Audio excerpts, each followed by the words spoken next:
сіздердің қарауларыңызға 2019-23 жылдарға арналған негізгі макрокөрсеткіштердің және 2019-21 жылдарға арналған бюджеттік параметрлердің нақтылауы енгізілді.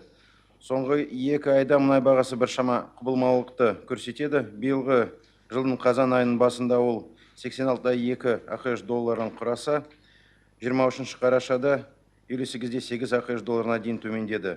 Ауытқу 32% құрады.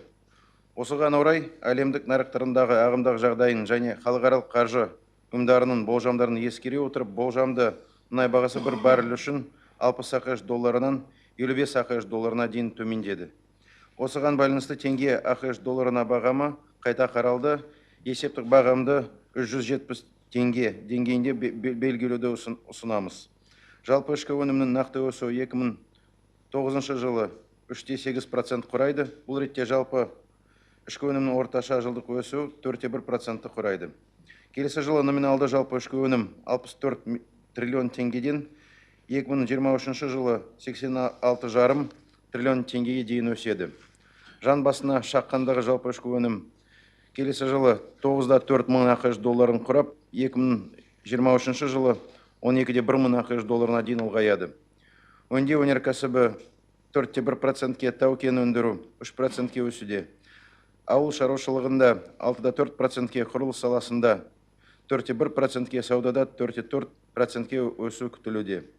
Экспорт көлемі 2019 жылы 54,1 миллиард ақш долларын құрайды, 2023 жылы 65,7 миллиард ақш долларына дейін ұлғаяды.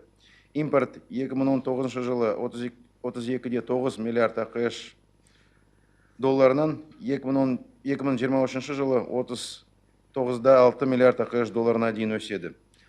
Мұнай өндіру көлемі 2019 жылғы 88 миллион тоннадан 2023 жылы 99 миллион тоннаға дейін өседі. Инфляция бұрын мақұлданған деңгейде 2019 жылы 4,6% дәлізінде сақталды. 2020-23 жылдары 3-4%-ке дейін төмендейді. Макроэкономикалық түзетілген болжам негізінде 2019-21 жылдарға арналған бюджет параметрлерінің болжамы қайта қаралды. Республикалық бюджет кірісі 2019 жылы 6 триллион 786 миллиард теңге, 20 жылы 7 триллион 360 миллиард теңге, 21 жылы 7 триллион 998 миллиард теңге көлемінде болжануда.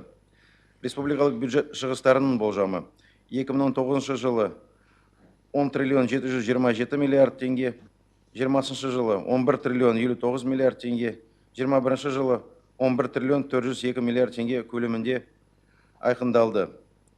Келесі жылы бюджет тапшылығын 2018 жылдың деңгейінде жалпы ішкі өнімге қарағанда 1,5% жоспарланған, ал 2020 жылы 1,4%-ке және 2021 жылы 1,3%-ке дейін төмендейді.